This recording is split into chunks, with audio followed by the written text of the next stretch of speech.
उत्तरध्ययनानि,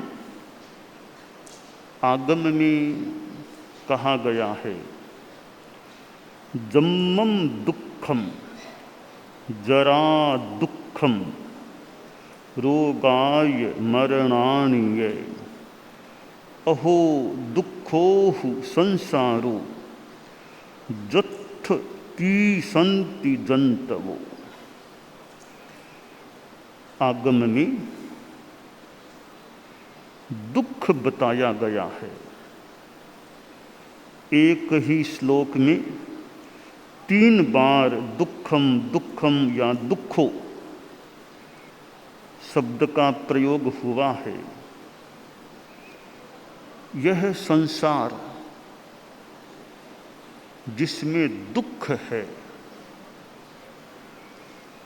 और दुख की स्थिति में कई बार धर्म की भावना, प्रभु का स्मरण, इष्ट की स्मृति और अच्छा संकल्प भी मन में उद्भूत हो सकता है। इसलिए कभी कभी दुख भी विकास में सहायक बन सकता है तो दुख, पर आगे के सुख की ओर वह आदमी को पुरस्सर कर सकता है, गतिमान बना सकता है। दुख के संदर्भ में हम ध्यान दें कार्य और कारण। दुख एक कार्य है, निष्पत्ति है, तो कोई उसका कारण भी है। यह कार्य कारणवाद, कार्य कारण का सिद्धांत, कार्य हमें कई बार प्रत्यक्ष दिखाई देता है और कारण छिपा रह जाता है, अज्ञात भी रह सकता है। तो दुख एक कार्य है, कोज एंड इफेक्ट, कारण और कार्य। दुख कार्य है, उसका कारण क्या है? तृष्णा को कारण बताया जाए। जैन दर्शन के संदर्भ में, जैन तत्व विद्या के संदर्भ में हम दुख के विषय में ध्यान दें, नव तत्वों पर ध्यान दें। हमारे सन्मति शिक्षण कक्षा के भी विद्यार्थी और संयुक्त शिक्षा वाली साध्वियाँ हैं, और भी अभी तो सभी हम लोग बैठे हैं कि एक यह नव तत्वों के संदर्भ में दुख का विवेचन, कि दुख है तो नवतत्वों में दुख क्या है? पाप तत्व है, जीव अजीव पुण्य पाप। हम पाप को दुख मान ले, पाप का उदय होता है तब दुख होता है। नव तत्वों में पाप तत्व दुख है, तो यह तो कार्य हो गया। इसका कारण, what is the cause of दुख, दुख का कारण क्या है? नव तत्व के संदर्भ में हम देखें, आश्रवो भव हेतु स्यात्। आश्रव दुख का कारण है। आश्रव के सिवाय और कोई दुख का कारण नहीं। मिथ्यात्व है तो दुख का कारण अव्रत, प्रमाद, कसाय और भी अशुभ योग और योग दुख के कारण हैं।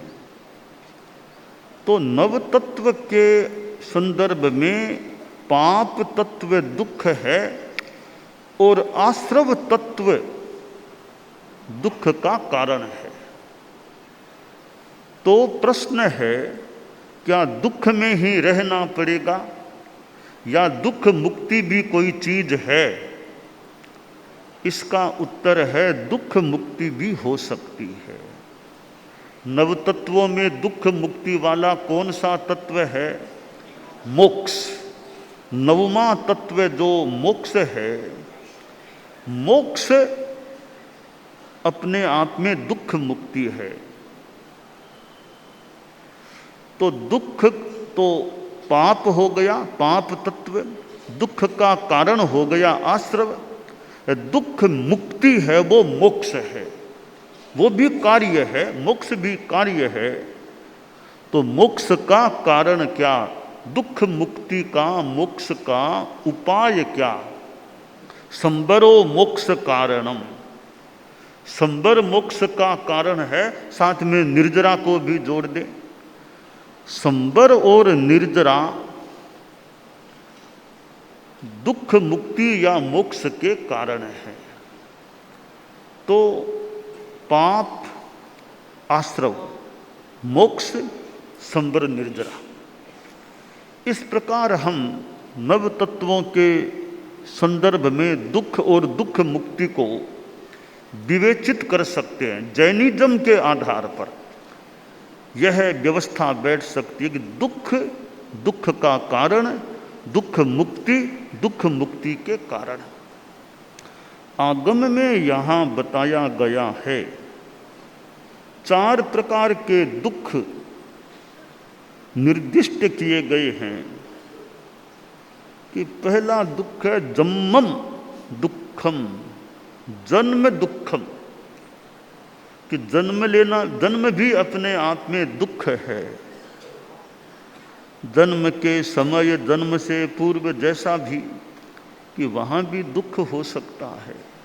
खैर वो तो हो गया, जन्म तो हमारा हो गया मिथ्यान, अब वो वर्तमान में कोई समस्या नहीं है, जन्म तो हो गया है। अब क्या दुख हो सकते हैं? अब जरा दुखम, बुढ़ापा दुख है, वृद्धावस्था भी एक दुख है। जवानी में इतना पता भले न भी चले, खूब स्वास्थ्य अनुकूल है, खूब अच्छी गति, अच्छी स्थिति है, तो ज्यों ही वो अवस्था आगे बढ़ जाती है, ऐसे हमारे आगम वाङ्मय की भाषा में तो 60 वर्ष आ जाए तब जाति स्थविर, जन्म से जीवन से तो 60 वर्ष आ गए तो क्या वो स्थविर हो गया। 60 वर्ष का आदमी 60 हो गए हैं, अब स्थविर हो गया है। ठीक है, जीवन का एक अच्छा हिस्सा बीत गया कि षष्टि पूर्ति हो गई है। 60 वर्ष आचार्य श्री तुलसी की वो षष्टि पूर्ति का अवसर आया था, जब दिल्ली में विराजमान थे। सन 1974 का चतुर्मास गुरुदेव का, तुलसी का दिल्ली में था, तो वो भगवान महावीर निर्वाण शताब्दी का वर्ष था। तो दिल्ली में आचार्य श्री तुलसी ने षष्टि पूर्ति 60 वर्ष पूरे किए थे। तो औरों के भी 60 वर्ष आ गए तो षष्टि पूर्ति हो गई, कोई मनाए न मनाए पर षष्टि पूर्ति तो हो गई, 60 वर्ष आ गए हैं। परंतु यूँ तो ठीक है, 60 वर्ष आने के बाद शरीर में असर भी कुछ आए तो आ जाए, तो यह बुढ़ापा 60 के बाद में आगे बढ़े, 70, 75, 80, 85, 90 इधर आगे बढ़े, तो हो सकता है वार्धक्य का ज़्यादा कुछ असर हो जाए।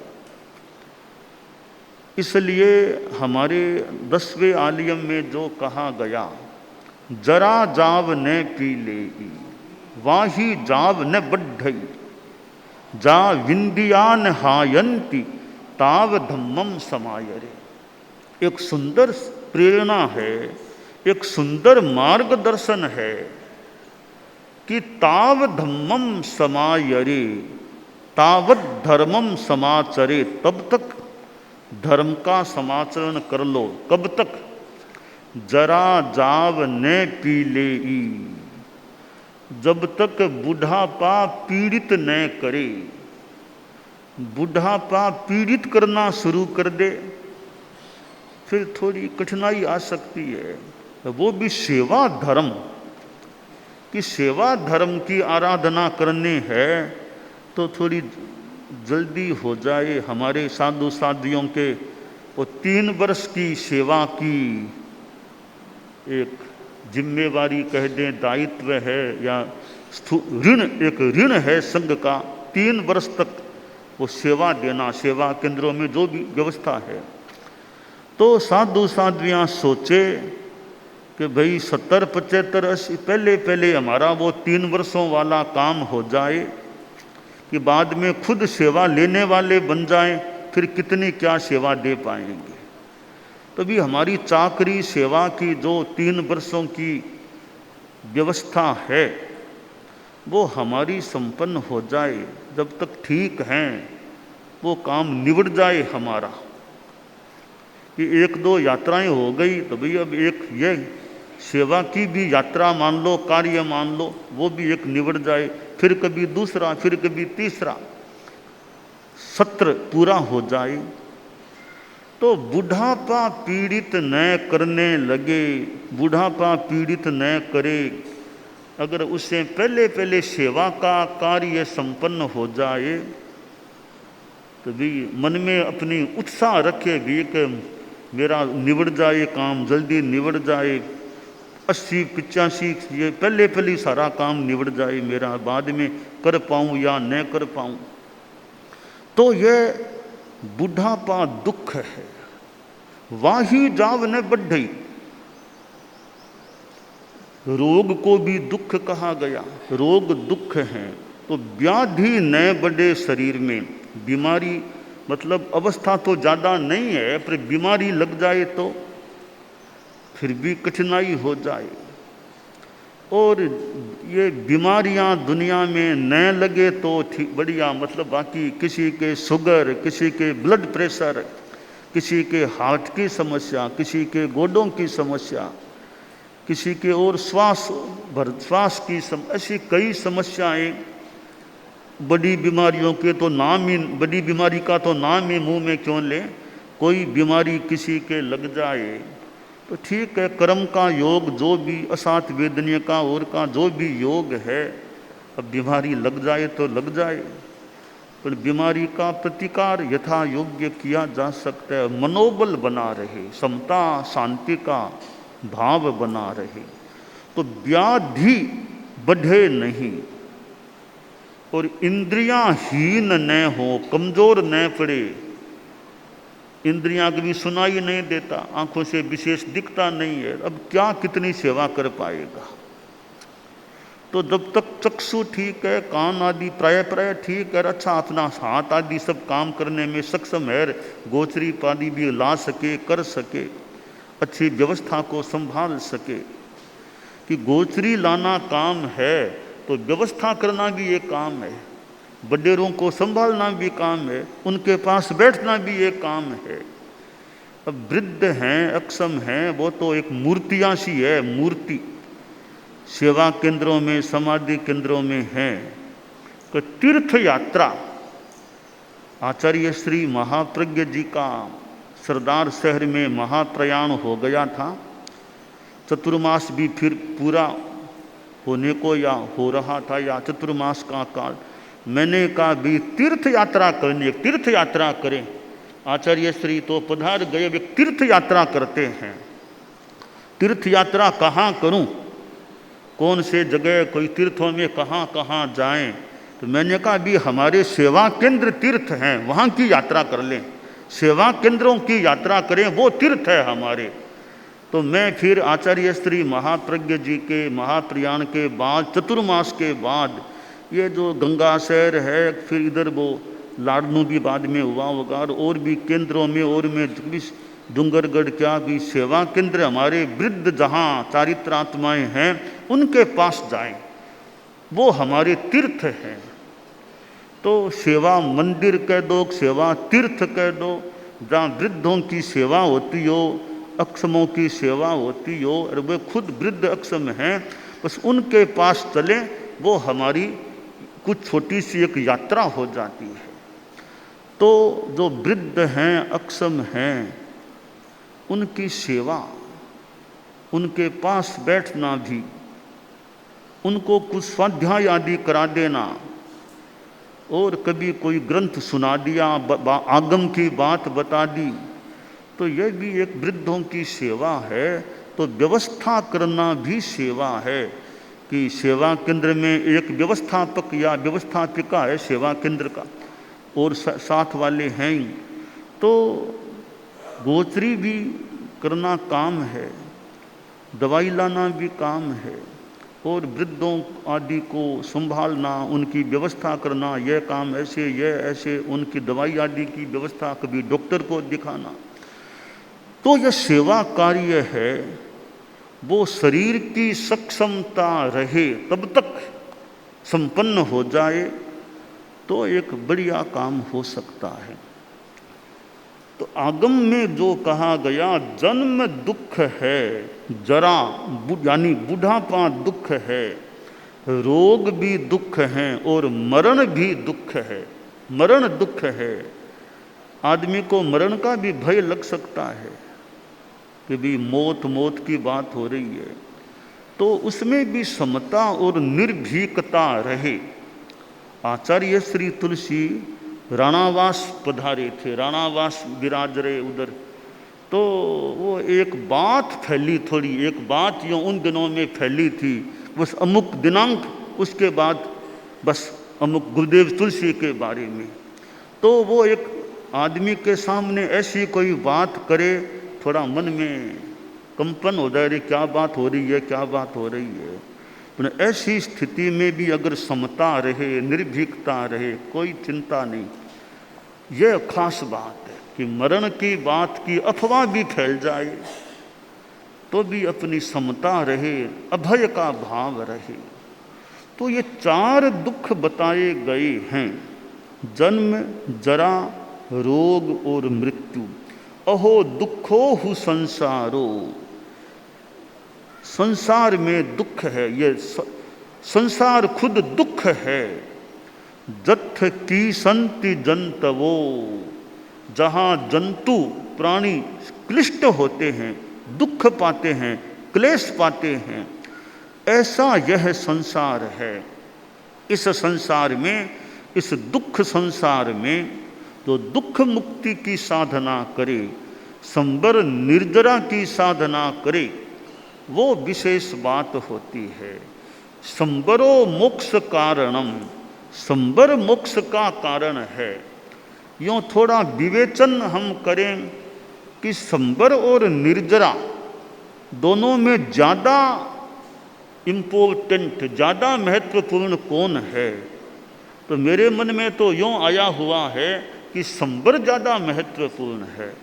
निर्जरा की अपेक्षा संबर ज़्यादा महत्वपूर्ण है, क्योंकि निर्जरा तो मिथ्यात्व के भी हो सकती है, निर्जरा तो मिथ्यात्व के भी होती है, संबर मिथ्यात्व के नहीं माना गया। तो संबर थोड़ी ऊंची कोटि की चीज है, हर किसी के संबर धर्म नहीं माना जाता है।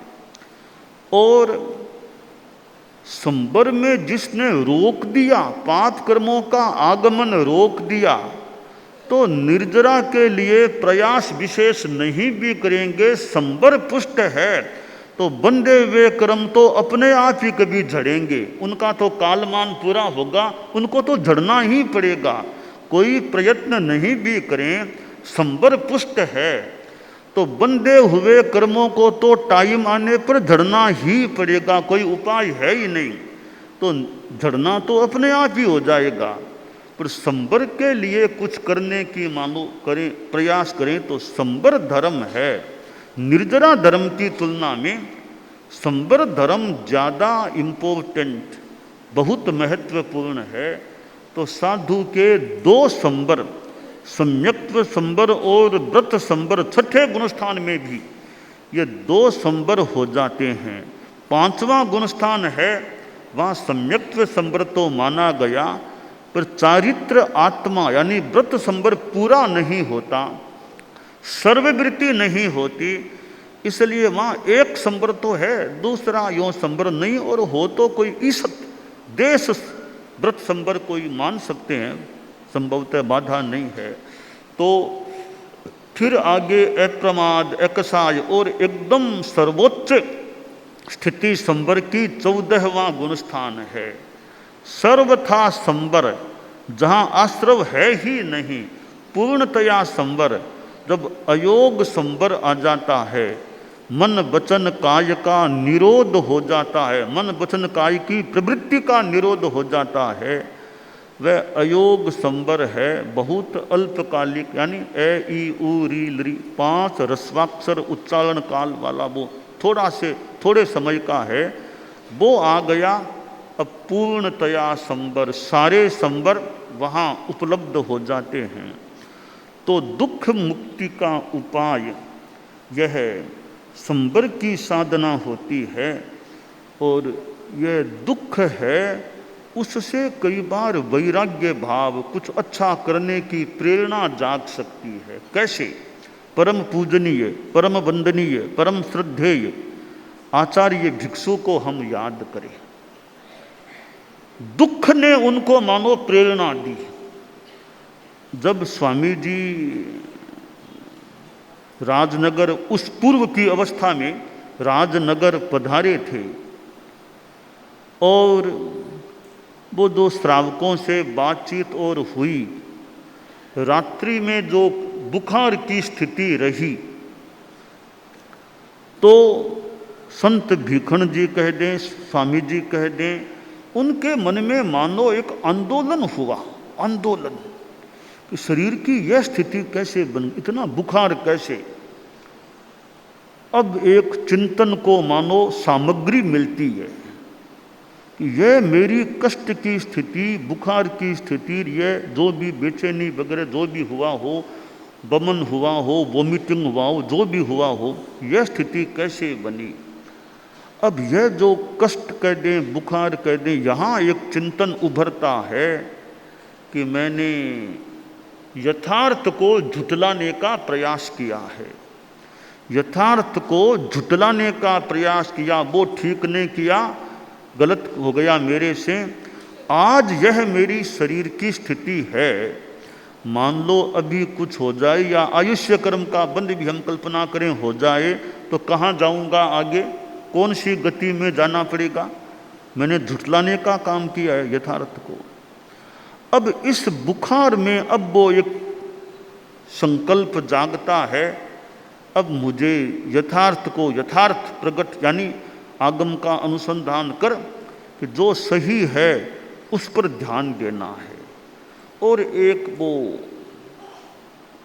संवेग मन में मानो जागा, और आगे फिर जो प्रयास हुआ, पुरुषार्थ हुआ, क्रांति हुई, नव्य भव्य दीक्षा ग्रहण हुआ, इसकी एक पृष्ठभूमि वह बुखार है, वह दुख है। तो दुख से आदमी किसी अच्छे काम की प्रेरणा भी प्राप्त कर सकता है। हालांकि हम कष्ट से आदमी थोड़ा दूर रहने का भी प्रयास करता है, कर सकता, पर कभी कभी कष्ट से एक महान संकल्प, विशेष अच्छा कार्य करने की प्रेरणा भी दुख से उद्भूत हो सकती है।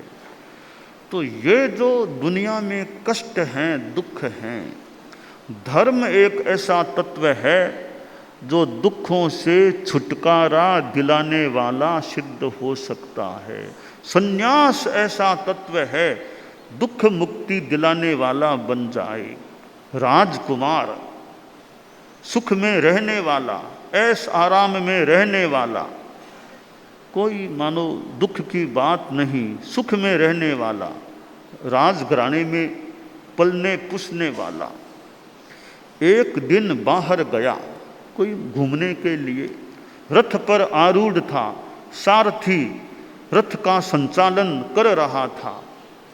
तो मार्ग में राजकुमार ने देखा एक आदमी कोई लकड़ी के सहारे धीरे धीरे धीरे धीरे चल रहा है। राजकुमार ने पूछा, सारथे ऐसे कैसे, ये आदमी ऐसे धीरे धीरे लकड़ी के सहारे क्यों चलता है। सारथी बोला, राजकुमार ये बूढ़ा हो गया, बुढ़ापा आ गया, इसलिए तेज गति से नहीं चल पाता, धीरे धीरे लाठी के सहारे चल रहा है।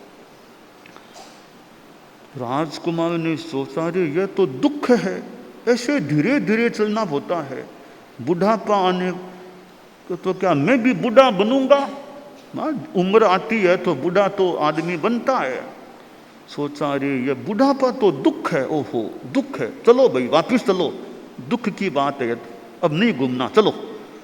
राजकुमार वापिस महल में पहुंच गया। मन में एक बात आ गई, बुढ़ापा दुख है, बुढ़ापा आता है जीवन में, ये तो दुख है, कष्ट की चीज है। कुछ दिन बीते, फिर राजकुमार बाहर गया, रथारूढ़ होकर, सारथी रथ चला रहा था।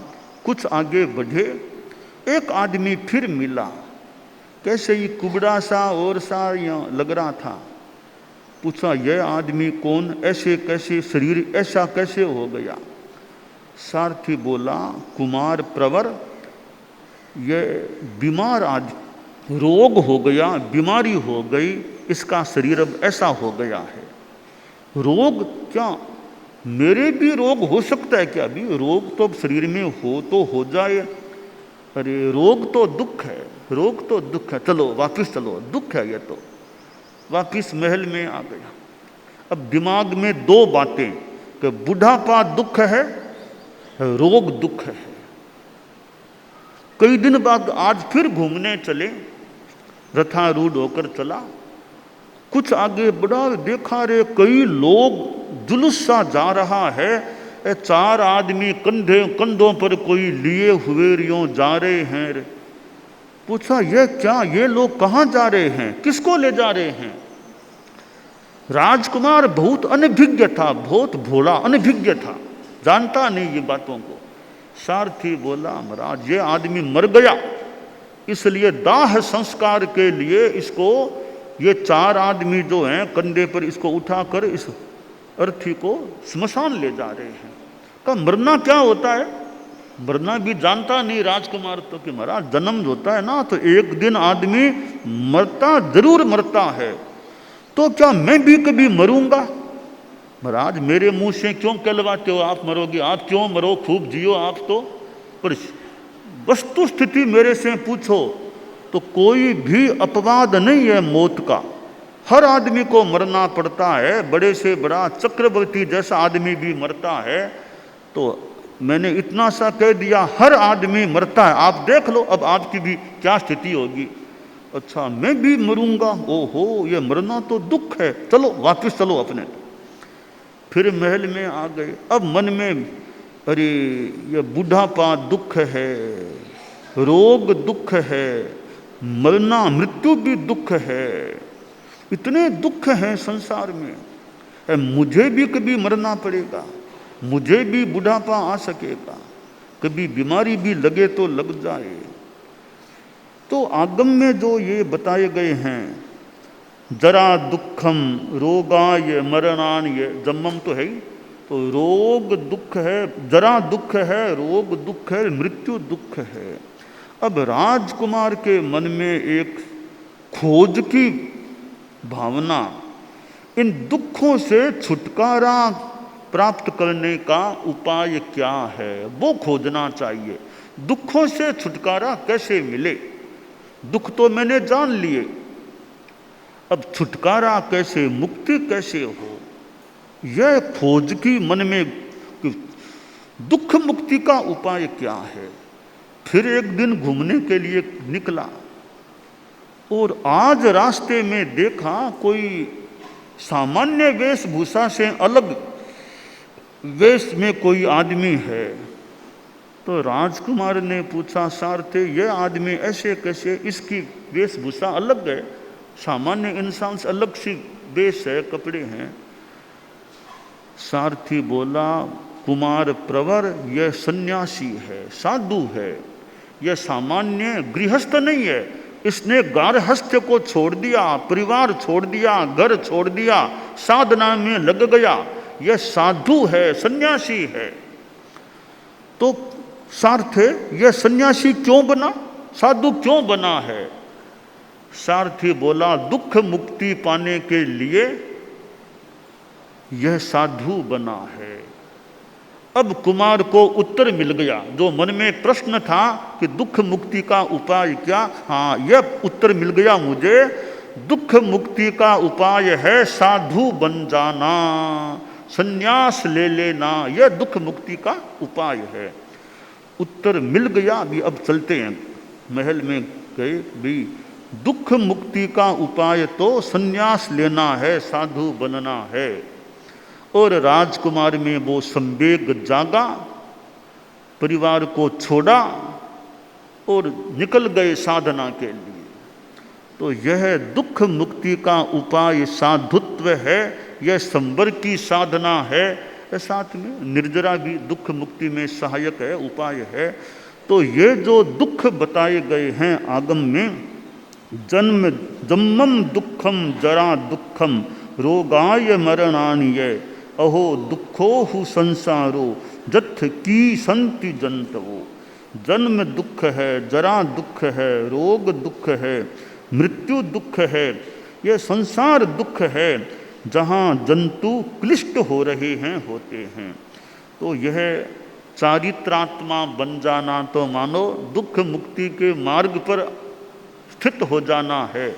तो हमें यह जो अध्यात्म का मार्ग मिला है, जो ज्ञान दर्शन चारित्र का मार्ग है, इस मार्ग पर हम अच्छी तरह चलते रहें, दुख मुक्ति की दिशा में आगे बढ़ें। और कभी वो मोक्ष वाला तत्व दुख मुक्ति का है, तो मैंने कहा नव तत्वों के संदर्भ में पाप दुख है, आश्रव दुख का हेतु है, मोक्ष दुख मुक्ति है, और संवर निर्जरा दुख मुक्ति के उपाय हैं। इन उपायों की हम साधना करते रहें, अपाय को दूर करते रहें, उपाय की आराधना करते रहें, और कभी पूर्ण दुख मुक्ति को प्राप्त हो, यह काम्य है।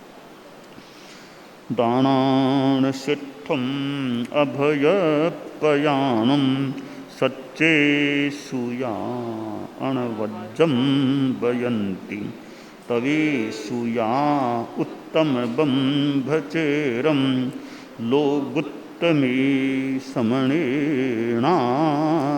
पुत्ते।